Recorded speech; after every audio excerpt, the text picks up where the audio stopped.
Environment and development. Global environmental pollution. Who is responsible? Developed or developing countries?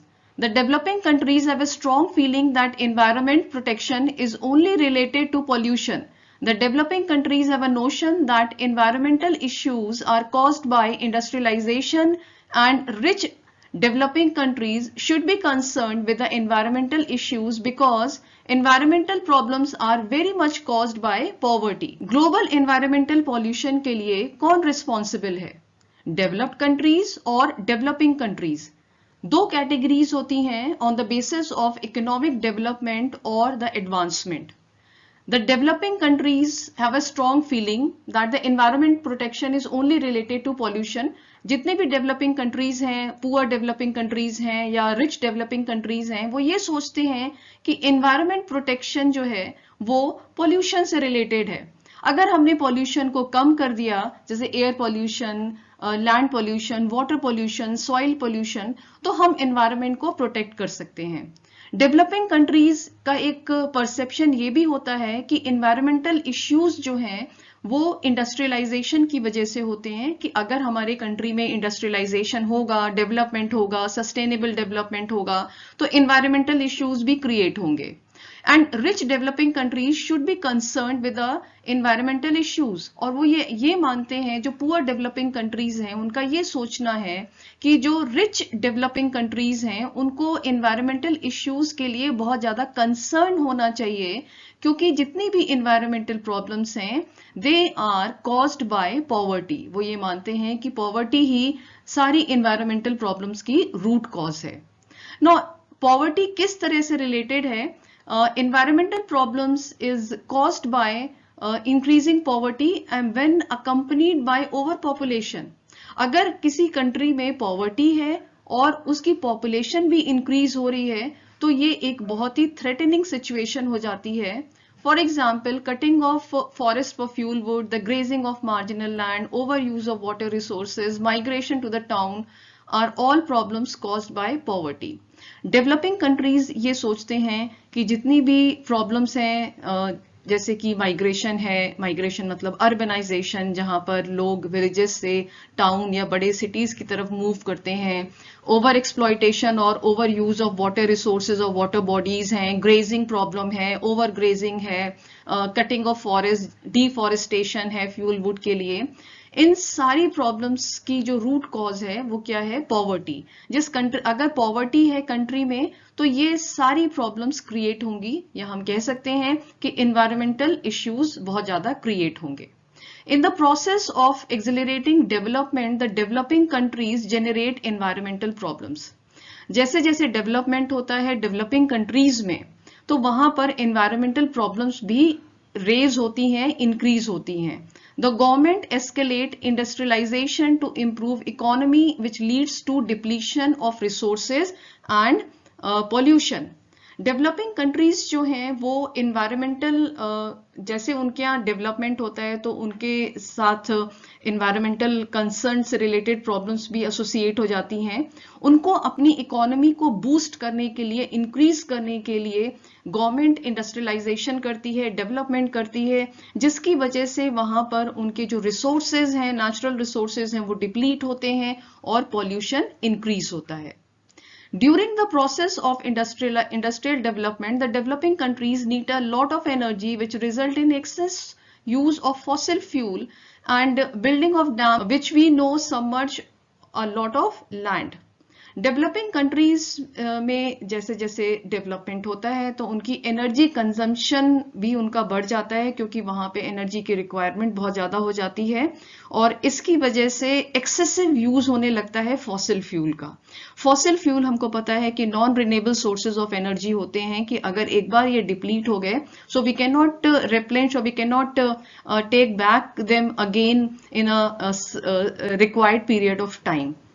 तो जैसे कि अब एक बहुत छोटा सा एग्जाम्पल है कि building of dams which we know submerge a lot of land. अगर डैम्स बन रहे हैं डेवलपमेंट के नाम पर तो जितने भी आसपास के एरिया होते हैं, लैंड होता है, वो सबमर्ज हो जाता है. In order to repay the loans offered by World Bank and International Monetary Fund, IMF, the developing countries fall into debt trap and overexploit natural resources like forest, thus causing environmental degradation. Developing countries के साथ एक सबसे बड़ी problem जो है वो है डेब्ट ट्रैप की। जो वर्ल्ड बैंक या आईएमएफ उनको लोन्स प्रोवाइड करता है, उनको रिपे करने के लिए पुअर कंट्रीज या डेवलपिंग कंट्रीज जो हैं वो इनके ट्रैप में फंस जाती हैं, और जो डेवलप्ड कंट्रीज होते हैं जिन्होंने उनको लोन दिया होता है वो उनके नेचुरल रिसोर्सेस को ओवर एक्सप्लॉइट करते हैं। जैसे फॉरेस्ट है, उनको वो ओवर एक्सप्लॉइट करेंगे और इसकी वजह से वहां पर बहुत ज्यादा एनवायरमेंटल डैमेज होता है। Poor countries they have different point of view on climate change agreement. Poor countries या डेवलपिंग कंट्रीज होते हैं, उनके जो पॉइंट ऑफ व्यू होते हैं क्लाइमेट चेंज के लिए वो थोड़े से डिफरेंट होते हैं। The issue for rich country is environmental. Greenhouse gases must be reduced in the atmosphere, preferably through the use of binding objectives established by the Intergovernmental Panel on Climate Change. जो rich countries हैं उनके लिए वो ये सोचते हैं कि जो ग्रीन हाउस गैसेज हैं जैसे कि कार्बन डाइऑक्साइड है, मीथेन है, उसको एटमॉस्फेयर में रिलीज होने से रोकना चाहिए या बहुत कम कर देना चाहिए। और इसके लिए वो ये सोचते हैं कि जो एग्रीमेंट्स होते हैं, जो ट्रीटी होती हैं, जो प्रोटोकॉल्स होते हैं वो सफिशिएंट हैं। वो अगर एक बार बन जाएं तो ग्रीन हाउस गैसेज या हम कह सकते हैं कि हम एनवायरमेंट डिग्रेडेशन को कुछ हद तक कम कर सकते हैं। For developing countries, the problem is one of fairness and history. Rich countries are responsible for 2/3 of the carbon put into the atmosphere. जो rich countries हैं, they are responsible for the 2/3 of the carbon emission. Poor countries therefore think emission per head, not absolute emission, should be standard. जो poor countries हैं वो ये सोचते हैं कि जो कार्बन एमिशन है वो पर हेड काउंट होना चाहिए, ना कि एब्सोल्यूट एमिशन काउंट होना चाहिए। मतलब कि डेवलप्ड कंट्रीज जितना कार्बन एमिशन करती हैं वहां पर जितनी पॉपुलेशन है पर हेड के अकॉर्डिंग कार्बन एमिशन को काउंट करना चाहिए, ना कि टोटल कार्बन एमिशन को एक स्टैंडर्ड मानना चाहिए। Economic development and environmental degradation need for mutual cooperation. The Rio Declaration on Environment and Development, often shortened to Rio Declaration, was a short document produced at 1992 United Nations Conference on Environment and Development UNCED, informally known as the Earth Summit. Rio declaration जो 1992 में हुआ था, जिसको हम short में या this is most popularly known as Earth Summit, यहां पर एक डिक्लेरेशन हुआ था जिसमें कि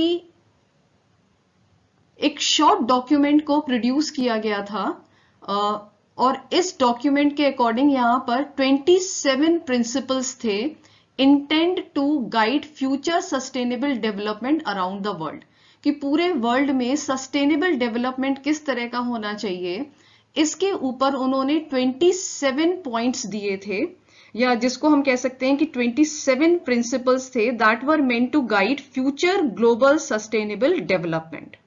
now one of the principles states that the right to development must be protected in order to meet the developmental and environmental demand of current and future generations in an appropriate manner.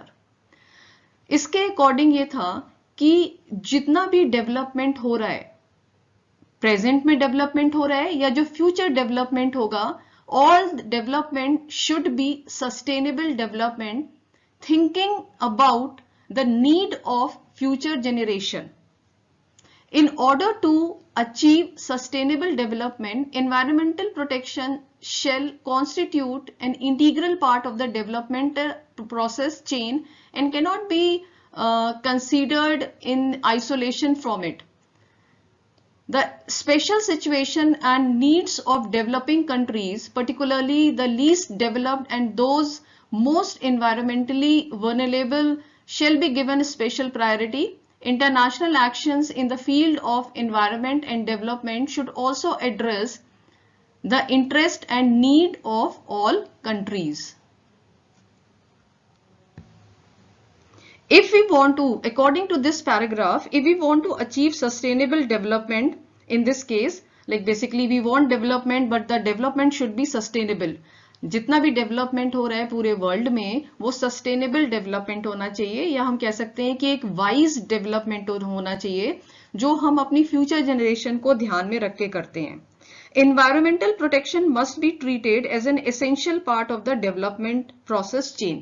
अगर development हम कर रहे हैं तो environmental protection को हमें ignore नहीं करना चाहिए, and it should be an integral part of the development process. The unique circumstances and requirement of the developing countries, particularly the least developed and most environmentally fragile country, must be given preferences. इस condition में जितने भी बहुत ही sensitive countries हैं, या हम कह सकते हैं कि जो इन्वायरमेंटली फ्रेजाइल कंट्रीज हैं, उनको प्रेफरेंस देनी चाहिए. हमें उनकी नीड को समझना चाहिए, या हम ये कह सकते हैं कि जो डेवलप्ड कंट्रीज हैं उनको डेवलपिंग कंट्रीज या पुअर कंट्रीज की जो इन्वायरमेंटल नीड्स हैं उनको समझना चाहिए. Now, states shall cooperate in spirit of global partnership to convey, protect and restore the health and integrity of the health ecosystem. In view of the different contributions, the global environment degradation, states have common but differentiated responsibilities. The developed countries acknowledge the responsibility that they bear in the international pursuit of sustainable development in view of the pressure that societies place on the global environment and the technologies and financial resources they command. Now, states must work together according to this paragraph. According to this paragraph, states must work together in a manner of global partnership to maintain, protect and restore the earth ecosystems, health and diversity. जितने भी states हैं, या हम कह सकते हैं कि जितनी भी कंट्रीज हैं, उन कंट्रीज में जितने भी स्टेट्स हैं उनको एक साथ काम करना चाहिए, या हम कह सकते हैं कि एक ग्लोबल पार्टनरशिप होनी चाहिए to maintain, protect and restore the earth ecosystem. Earth के इकोसिस्टम को मेंटेन करने के लिए, प्रोटेक्ट करने के लिए, उसकी इंटीग्रिटी को मेंटेन करने के लिए, डाइवर्सिटी को मेंटेन करने के लिए, हेल्थ को मेंटेन करने के लिए एक ग्लोबल पार्टनरशिप प्रोग्राम होना चाहिए. Now, states have common but different duties in view of their various contributions to global environmental degradation. अब हम ये नहीं कह सकते कि जितना भी ग्लोबल environmental degradation हो रहा है उसके लिए कोई एक स्टेट या कोई एक कंट्री रिस्पॉन्सिबल है. जितने भी स्टेट्स हैं उन सभी को इक्वल रिस्पॉन्सिबिलिटीज लेनी चाहिए. In view of demands their societies put on the global environment as well as the technologies and financial resources they control, developed nations understand their role in the international goal of sustainable development. जितना भी development हो रहा है या जितना भी sustainable development हो रहा है उसके लिए डेवलप्ड कंट्रीज की अलग रिस्पॉन्सिबिलिटी होनी चाहिए और डेवलपिंग कंट्रीज के लिए अलग रिस्पॉन्सिबिलिटीज होनी चाहिए, और डेवलप्ड कंट्रीज को डेवलपिंग कंट्रीज की डिमांड को, उनकी नीड को समझना चाहिए. Now, developing countries count sustainable development as a sharp tension between developing and developed countries due to their divergent point of view on how to approach sustainable development. अब यहाँ पर एक बहुत ही इंटरेस्टिंग पॉइंट है कि developing countries they count sustainable development as a sharp tension between developing and developed countries. जो भी sustainable development हो रहा है, डेवलपिंग कंट्रीज ये सोचती हैं कि ये एक बहुत बड़ा एक टेंशन का सब्जेक्ट है, क्योंकि दोनों ही कंट्रीज के अलग अलग व्यू पॉइंट होते हैं कि किस तरह से हमको सस्टेनेबल डेवलपमेंट अप्रोच करना है. Developing countries view sustainable development as a mean of socio economic upward mobility that will help solve their problems with poverty. Conversely, Developed countries view sustainable development as a quality of life issue that requires immediate protection of the environment. अब यहाँ पे developed और developing countries के अलग अलग point of view हैं. Developing countries ये सोचते हैं कि जो सस्टेनेबल डेवलपमेंट हो रहा है उसको वो सोशो इकोनॉमिक अपलिफ्टमेंट के पॉइंट ऑफ व्यू से देखते हैं, जो उनकी पॉवर्टी से रिलेटेड सारी प्रॉब्लम्स को सॉल्व कर देगा. ऑन द अदर हैंड जो डेवलप्ड कंट्रीज होते हैं वो ये सोचते हैं कि जो सस्टेनेबल डेवलपमेंट है वो उनकी क्वालिटी ऑफ लाइफ को इन्हांस करेगा and that requires immediate protection of the environment. वो लॉन्ग टर्म के लिए इतना ज्यादा वरीड नहीं होते हैं. उनका जो मेन एम होता है वो इमीडिएट प्रोटेक्शन या इमीडिएट अप्रोच होती है. It is seen that the developing nations try to enhance their economic development by setting up new industries, scientific and technological innovations. This consume more natural resources, thus depleting them. This process leads to environmental degradation. Now, it is clear that developing countries are attempting to improve their economic development. It is quite obvious कि developing countries हैं and they need development and they try to improve their economic development through establishing new sectors. वो अलग अलग बहुत सारे sectors में काम करना चाहते हैं क्योंकि उनको डेवलपमेंट चाहिए. डेवलपमेंट क्यों चाहिए? क्योंकि उनके यहाँ बहुत ज्यादा पॉवर्टी है, ओवर पॉपुलेशन है. इन सब चीजों से उनको अगर आगे बढ़ना है तो development is the necessary process. And अब वो क्या करते हैं कि वो अलग अलग सेक्टर में डेवलपमेंट करते हैं. साइंटिफिक सेक्टर में डेवलपमेंट हो रहा है, टेक्नोलॉजीज, एडवांस टेक्नोलॉजीज वो अडॉप्ट कर रहे हैं. And this depletes natural resources by consuming more of them. So this is the development is directly related to the consumption of natural resources. जितना ज्यादा डेवलपमेंट होगा उतना ही ज्यादा नेचुरल रिसोर्सेज का कंजम्पशन होगा. And this procedure impacts negatively on the ecosystem. और इस प्रोसेस में जो डेवलपिंग कंट्रीज हैं उनके इकोसिस्टम के ऊपर बहुत ही नेगेटिव इम्पैक्ट होता है, या हम कह सकते हैं कि this process leads to environmental degradation. Some of the developing countries think that the environmental problem is due to the influences of other countries, especially the exploitation of their resources by the multinational companies for the purpose of supplying high consumption lifestyle of the developed industrialized nations. Developing countries का ये मानना है कि जो environmental problems या environmental issues हैं जो उनकी countries में हो रहे हैं, उसका एक मेन रीजन ये है कि डेवलप्ड कंट्रीज से रिलेटेड जितने भी मल्टीनेशनल कंपनीज या मल्टीनेशनल कॉर्पोरेशन हैं वो उनकी कंट्री में आते हैं और उनका इंटरफेरेंस होता है और वो उनके कंट्रीज के नेचुरल रिसोर्सेज को ओवर एक्सप्लॉइट करते हैं या ओवर कंज्यूम करते हैं, क्योंकि मैक्सिमम पोर्शन जो उनकी रेवेन्यू का होता है वो अपने डेवलप्ड कंट्रीज में ही जाता है. Whereas the developed nations point out that the rapidly growing population of the poor and developing nations is the primary contributor of the environmental problem.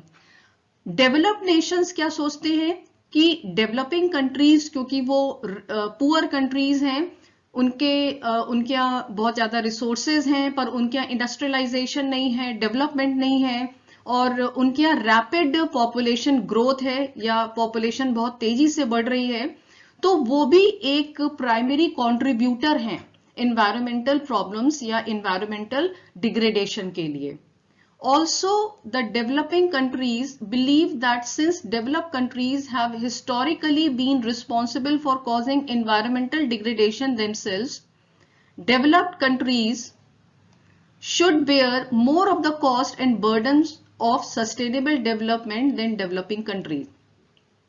Developing countries ये भी बिलीव करते हैं या उनका ये भी मानना है कि डेवलप्ड कंट्रीज का तो ये एक बहुत पुरानी हिस्ट्री है, क्योंकि वो रिच कंट्रीज हैं, डेवलपमेंट बहुत ज्यादा है, तो they are responsible for causing environmental degradation themselves. तो डेवलप्ड कंट्रीज को भी एक रिस्पॉन्सिबिलिटी लेनी चाहिए और उनको सस्टेनेबल डेवलपमेंट से रिलेटेड जितने भी कॉस्ट या जो भी इश्यूज हैं उसको बेयर करना चाहिए. Developing countries tend to believe overconsumption causes more harm. Developing countries ये बिलीव करते हैं कि ओवर कंजम्पशन जो उनकी कंट्री में हो रहा है उसकी वजह से उनको बहुत ज्यादा नुकसान हो रहा है. So thus develop countries with higher per capita consumption cause more harm and should bear a greater share of the cost and burdens of sustainable development. तो डेवलपिंग कंट्रीज ये कहते हैं कि भाई डेवलप्ड कंट्रीज में पर कैपिटा कंजम्पशन बहुत ज्यादा है, तो उनको भी रिस्पॉन्सिबिलिटी लेनी चाहिए और उनको सस्टेनेबल डेवलपमेंट से रिलेटेड जो कॉस्ट और बर्डन है उनको बेयर करना चाहिए. It is assumed that 1000 babies born in developed countries consume 3 to 4 times as much of the earth resources as 9000 babies born in developing countries. एक बहुत अच्छा एग्जाम्पल है नेचुरल रिसोर्सेज के ओवर कंजम्पशन का डेवलप्ड कंट्रीज में, कि developed countries में 1000 babies जितना नेचुरल रिसोर्स कंज्यूम करते हैं उतना ही नेचुरल रिसोर्स डेवलपिंग कंट्रीज या पुअर कंट्रीज के 9000 बेबीज कंज्यूम करते हैं. The developed countries contest that the developing countries have rapid population growth leading to greater consumption of resources as compared to developed countries with relatively stable population growth. Developed countries अब ये कहते हैं कि developing countries में population growth बहुत ज्यादा हो रहा है और क्योंकि हमारे यहाँ यानी कि डेवलप्ड कंट्रीज में तो पॉपुलेशन एक स्टेबल हो गई है, तो इसीलिए डेवलपिंग कंट्रीज के यहाँ वो जो नेचुरल रिसोर्सेज है उसको बहुत ज्यादा कंज्यूम कर रहे हैं क्योंकि उनकी पॉपुलेशन बहुत ज्यादा है. Thus developing countries should share in the cost and burdens of sustainable development since they are partially responsible for environmental harm. तो डेवलप्ड कंट्रीज का ये मानना है कि ओवर पॉपुलेशन की वजह से डेवलपिंग कंट्रीज भी रिस्पॉन्सिबल है क्योंकि वहां के जो सिटीजन है या वहां की जो पॉपुलेशन है वो भी नेचुरल रिसोर्सेज को कंज्यूम कर रही है, तो उनको भी एक रिस्पॉन्सिबिलिटी लेनी चाहिए. डेब्ट trap, N incentive structure that lure individuals into long-term debt obligations under condition that strongly favor the lender. अब डेब्ट ट्रैप क्या होता है कि ये एक इंसेंटिव बेस्ड स्ट्रक्चर होता है जो पुअर कंट्रीज या डेवलपिंग कंट्रीज को जो अपने यहाँ डेवलपमेंट करना चाहते हैं, अपने यहाँ इंडस्ट्रीज स्टैब्लिश करना चाहते हैं, उनको अट्रैक्ट करता है कि आप डेवलप्ड कंट्रीज से लोन लीजिए और ये जो लोन होता है वो डेवलप्ड कंट्रीज अपने टर्म्स एंड कंडीशंस पर ही देते हैं. और इसकी वजह से 1980s और 1990s में बहुत ज्यादा सिवियर फाइनेंशियल क्राइसिस हुई थी. जो लैटिन अमेरिकन कंट्रीज हैं जैसे कि ब्राजील है, मैक्सिको है, अर्जेंटीना है, नाइजीरिया, वहां पर बहुत ज्यादा प्रॉब्लम क्रिएट हो गई थी और मैक्सिको ने तो डिक्लेयर कर दिया था कि हम वर्ल्ड बैंक और इंटरनेशनल मॉनेटरी फंड से जो हमने लोन लिया है हम उसको रिपे नहीं कर पाएंगे. The government of developing countries were unable to repay the डेब्ट, so financial rescue operations became necessary. तो उन्होंने कहा कि हमको रेस्क्यू ऑपरेशन चाहिए, हमको एक पैकेज चाहिए so that we can repay at least the interest to developed countries, loan from the developed countries. To encounter this problem, the IMF and the World Bank started macroeconomic tightening and structural adjustment. तो इस problem को encounter करने के लिए या इसको face करने के लिए वर्ल्ड बैंक और IMF ने मैक्रो इकोनॉमिक टाइटनिंग, मतलब कि अब जो उन्होंने लोन देना शुरू किया वो ये देखा कि पुअर कंट्रीज या डेवलपिंग कंट्रीज उसको कितने टाइम में रीपे कर सकते हैं, तो इसके लिए उन्होंने कुछ स्ट्रक्चरल चेंजेस भी किए. Developing countries easily fell prey to डेब्ट trap. For example Brazil, Mexico, Argentina, Nigeria and other were wonderful customer borrowing hundreds of billions. जितने भी डेवलपिंग कंट्रीज या जो पुअर कंट्रीज हैं वो एक कह सकते हैं कि एक बहुत ज्यादा एक बिगेस्ट ग्रुप ऑफ कस्टमर होता है जो वर्ल्ड बैंक से, इंटरनेशनल मॉनेटरी फंड से या डेवलप्ड कंट्रीज से लोन लेता है।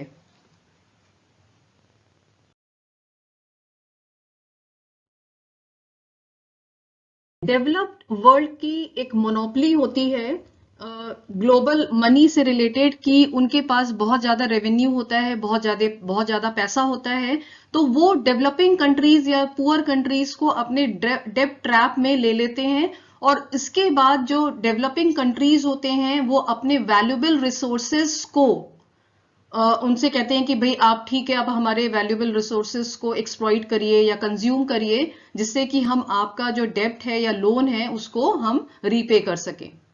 The developing countries feel that the high rate of deforestation in Brazil and Indonesia is because of the debt servicing necessary to pay off the debt taken from World Bank, IMF combined. Developing countries ये सोचते हैं कि Brazil और Indonesia में जितना भी deforestation हुआ है उसका मेन रीजन ये है कि उनको वर्ल्ड बैंक और आईएमएफ का जो डेब्ट था उसको रीपे करना था। उसकी वजह से उन्होंने उनके नेचुरल रिसोर्सेज को एक्सप्लॉइट किया या कंज्यूम किया। The developing countries sell off their wood or natural resources as a low price to pay off their loans, which leads to environmental degradation.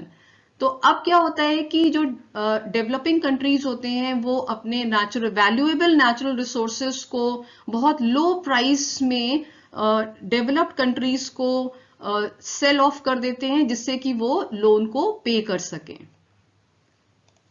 Now unfair international trade practices of the developed countries is one of the major reasons for both poverty and environmental degradation in developing countries. जो unfair international trade practices हैं, unfair का मतलब है कि कुछ ऐसी trade practices जो developed countries के टर्म्स एंड कंडीशंस पर ही होती हैं, वो एक मेजर रीजन है पॉवर्टी और एनवायरमेंटल डिग्रेडेशन का डेवलपिंग कंट्रीज में या पुअर कंट्रीज में। ना role of multinationals, multinational companies का क्या रोल होता है? The multinational, the corporation that has its facilities and other assets in at least one country other than its home country. Multinational companies वो companies होती हैं जिनके एसेट्स या properties उनकी होम कंट्री में भी होता है और दूसरी कंट्रीज में भी होता है। Such companies have office and or factories in different countries and usually have a centralized head office where they coordinate global management. जो मल्टीनेशनल कंपनीज हैं उनके हेड ऑफिस उनके होम कंट्री में होता है और उनके और जो ऑफिसेज या फैक्ट्रीज होती हैं वो डिफरेंट डिफरेंट कंट्रीज में होती हैं और उनका एक सेंट्रलाइज हेडक्वार्टर होता है जहां से वो पूरे ग्लोबल मैनेजमेंट यानी कि पूरे जो वर्ल्ड में उनकी जितने भी ब्रांचेस हैं उसको कोऑर्डिनेट करते हैं। The country where the headquarter या head office is located is called the home country. Multinational companies के जो हेडक्वार्टर या हेड ऑफिस जिस भी कंट्री में होता है उसको कहते हैं home country. Whereas the other countries where operational branches are located are called the host countries. और उनके दूसरे कंट्रीज में जो ऑपरेशनल ब्रांचेस होती हैं उन कंट्रीज को कहते हैं होस्ट कंट्री। तो यहाँ पे दो चीजों का कॉन्सेप्ट है। एक कॉन्सेप्ट है होम कंट्री का, होम कंट्री मतलब कि जहां पर मल्टीनेशनल कंपनीज का हेडक्वार्टर या हेड ऑफिस होता है, और होस्ट कंट्रीज वो कंट्रीज होती हैं जहां पर उनकी दूसरी ब्रांचेस या ऑपरेशनल ब्रांचेस होती हैं। They play an important role in globalisation, international relations and even notable influences in a country's economy as well as the world economy. ये जितनी भी बड़ी बड़ी मल्टीनेशनल कंपनीज हैं, जैसे यहाँ पे एग्जाम्पल्स आप देख सकते हैं, Nokia, Vodafone, fiat, Ford Motors, IBM, Microsoft, Pepsi etcetera, इनका बहुत इंपॉर्टेंट रोल होता है ग्लोबलाइजेशन में, इंटरनेशनल रिलेशंस में और जिस कंट्री में इनकी ब्रांचेस होती हैं या जो इनके होस्ट कंट्रीज होती हैं उसकी इकोनॉमी में भी ये बहुत इंपॉर्टेंट रोल प्ले करते हैं. Now next is advantages of multinational companies in developing countries. Developing countries में जो मल्टीनेशनल कंपनीज की ब्रांचेस होती हैं, क्या एडवांटेजेस होता है या क्या बेनिफिट्स होते हैं? Although they often poor wages, they pay poor wages and they bring employment to the local area.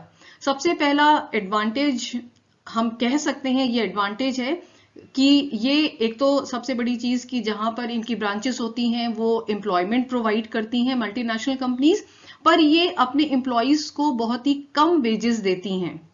Now education to help improve the environment, ये एजुकेशन भी प्रोवाइड करती हैं एनवायरनमेंट से रिलेटेड या एनवायरमेंटल अवेयरनेस से related जो भी time to time education या जो भी हेल्प होती है वो प्रोवाइड करती हैं.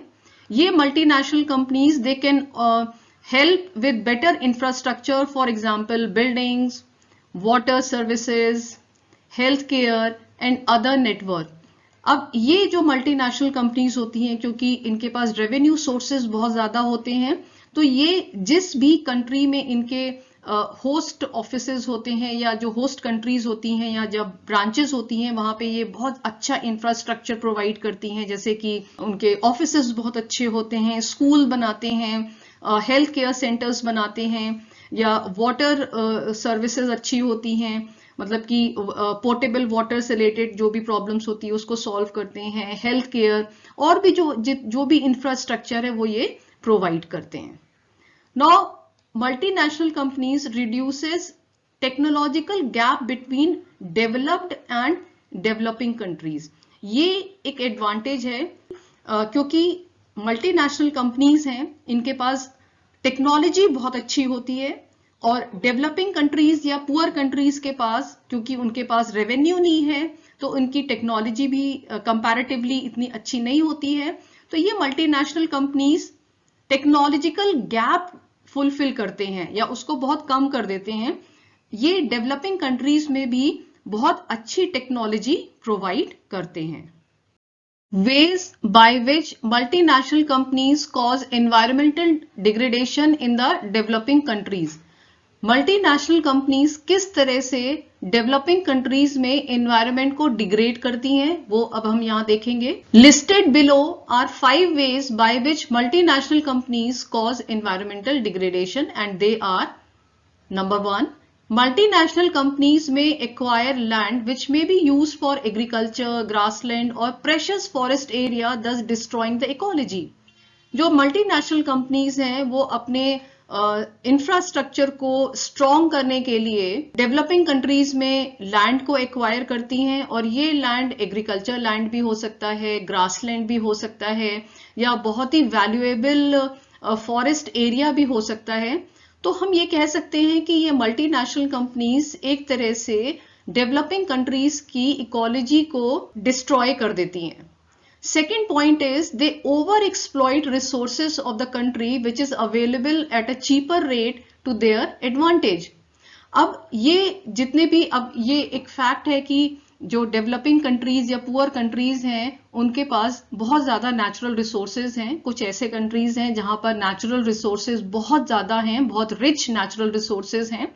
मल्टीनेशनल कंपनीज उन नेचुरल रिसोर्सेज को ओवर एक्सप्लॉइट करती हैं या उनको, क्योंकि वो वहां पर बहुत ही चीप रेट में होते हैं या बहुत ही सस्ते रेट में उनको मिल जाते हैं.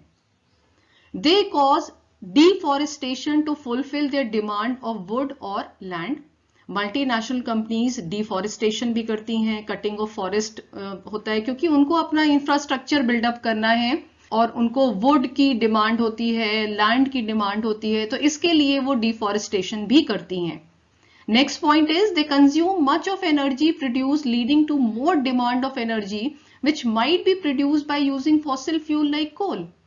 मल्टीनेशनल कंपनीज की जो एनर्जी कंजम्पशन से रिलेटेड डिमांड्स होती हैं वो बहुत हाई होती हैं और इसके लिए वो डेवलपिंग कंट्रीज के जो भी फॉसिल फ्यूल्स हैं, कोल है, पेट्रोलियम है, गैस है, उसको वो कंज्यूम करती हैं. Next point is they damage the environment by air pollution by setting up their factories in the developing rather than their home country. Multinational companies जो हैं वो बहुत ही अब जैसे एयर पॉल्यूशन है, एक टॉक्सिक एयर पॉल्यूशन के थ्रू वो डेवलपिंग कंट्रीज के इन्वायरमेंट को डैमेज करती है, क्योंकि वो अपनी जो फैक्ट्रीज, जो इस तरह की फैक्ट्रीज होती हैं जो इन्वायरमेंट को डैमेज कर सकती हैं, या जो इन्वायरमेंटल हैजर्ड से रिलेटेड फैक्ट्रीज होती हैं, जैसे पेस्टिसाइड्स बनाना है, इंसेक्टिसाइड्स बनाना है या केमिकल बनाना है, तो वो अपनी फैक्ट्रीज को अपने नेटिव कंट्री के बजाय वो ऐसी कंट्रीज में डेवलप करते हैं जो पुअर कंट्रीज होती हैं. Next point is the effluents from their factories may be led into the water bodies polluting them and causing biomagnification and release ill effect to the aquatic life. इनके जो effluents होते हैं, effluent मतलब कि जो industrial waste material होता है उनकी फैक्ट्री से जो रिलीज होता है, वो उनको अपने आसपास के जो वाटर सोर्सेज होते हैं उसमें ये रिलीज करते हैं, और इसकी वजह से वाटर बॉडीज पॉल्यूट होती हैं और बायोमैग्निफिकेशन होता है. And they also release ill effect to the aquatic life. जितनी भी एक्वेटिक लाइफ होती है उसके ऊपर ये बहुत इल इफेक्ट पड़ता है, बहुत बुरा असर पड़ता है. कुछ अनफेयर ट्रेड प्रैक्टिसेस होती हैं जो डेवलप्ड कंट्रीज उसको फॉलो करते हैं या प्रैक्टिस करते हैं, जिसकी वजह से डेवलपिंग कंट्रीज में बहुत ज्यादा एनवायरमेंटल डिग्रेडेशन होता है और एक्सप्लॉयटेशन होता है नेचुरल रिसोर्सेज का. ट्रेड पॉलिसीज इस तरह से नहीं होनी चाहिए कि वो डेवलपिंग कंट्रीज या पुअर कंट्रीज को बुली करें या उनको डोमिनेट करें कि भाई हम आपकी कंट्री में आएंगे, डेवलपमेंट करेंगे और बदले में हम आपके जितने भी वैल्यूएबल रिसोर्सेज हैं उसको एक्सप्लॉइट करेंगे. मल्टीनेशनल कंपनीज जब किसी डेवलपिंग कंट्री में एंटर करती हैं तो उससे पहले वो अपना इंफ्रास्ट्रक्चर बिल्डअप करती हैं, और इसके लिए वहां के डेवलपिंग कंट्रीज के जितने भी जो भी वैल्यूएबल लैंड होता है उसको ये एक्वायर कर लेती हैं. The condition put forward by the government of developing countries for multinational companies to fulfill before their entry into their market are as follows. अब डेवलपिंग कंट्रीज ने कुछ रूल्स बना दिए हैं, कुछ कंडीशंस हैं जो developing countries they put forward. वो ये कहती हैं कि भाई कुछ उनकी कंडीशंस हैं कि भाई आप हमारे मार्केट में एंट्री करने से पहले इन कंडीशंस को आपको फॉलो करना पड़ेगा. First is stake in the company, कि उनका डेवलपिंग कंट्रीज का भी कुछ स्टेक या कुछ शेयर होगा कंपनी में. Employment of the local workforce, अगर मल्टीनेशनल कंपनी डेवलपिंग कंट्री में अपना सेटअप कर रही हैं तो मैक्सिमम लोकल लोगों को वो एम्प्लॉयमेंट देगी. Good remuneration to the workforce, उनके जो सैलरी है या जो डेली वेजेस हैं वो बहुत अच्छे होने चाहिए. Use of local raw materials, multinational companies local raw material को यूज करेंगी. Compensation in case of accidents और death while on duty, multinational company उनके एम्प्लॉइज को कॉम्पनसेशन देंगी अगर कोई एक्सीडेंट होता है या डेथ होता है ड्यूटी के time. Economic and social stability, वो ये इंश्योर करेंगी कि जितने भी एम्प्लॉइज हैं उनकी इकोनॉमिक और सोशल स्टेबिलिटी हो. Now next is the contribution or advantages of multinational companies towards the environment. अब multinational companies क्या contribution करती हैं environment के लिए? Although they often pay poor wages, multinational companies they bring employment to the local area, and they also provide education to help improve the environment. They can help with better infrastructure like building, water services, healthcare and other network. So these are the advantages or the contributions of multinational companies towards the environment. Now coming to the major disadvantages or major drawbacks of the multinational company. So MNCs tend to profit motivated and careless for environment and social considerations. Over exploitation of natural resources, increased air, water and land pollution. Local resources of developing countries are exploited for companies' benefit. Now these are the following, these are the major drawbacks multinational companies. So multinational companies, they are typically profit-driven companies with little consideration for environmental or social issues, and they increase air, water, and land degradation as a result of over exploitation of natural resources, local resources of developing countries, and all the natural resources and local resources are being utilized by the developed or multinational companies for the benefit of their own country or the own company. Now next topic is Bhopal gas tragedy or Bhopal gas disaster. Now, on the night of December 2, 1984, Union Carbide, a pesticide plant in Bhopal, India, leaked methyl isocyanate, MIC in short, gas and other chemicals, creating a dense toxic cloud over the region and killing more than 8,000 people in just the first few days. It is considered to be the world's worst industrial disaster. Now, Union Carbide, a pesticide company in Bhopal, they spilled methyl isocyanate, that is MIC gas, and other chemicals on the night of 2nd December 1984, and they causing a dense deadly cloud over the region, and they killing over 8,000 people. Now these are the symptoms: coughing, severe eye irritation, a sense of suffocation, burning in the respiratory tract, dry eye, breathlessness, stomach aches, and vomiting were the first symptoms of the exposure. Choking, circulatory collapse, and pulmonary swelling were the leading causes of mortality or the death. Now, premature death increased up by the 300%, and neonatal mortality rate by about 200%. Neonatal mortality rate means the child mortality rate increased by about 200%. So that's all for this chapter. If you haven't subscribed this channel, please subscribe. Till then, happy learning. Bye bye.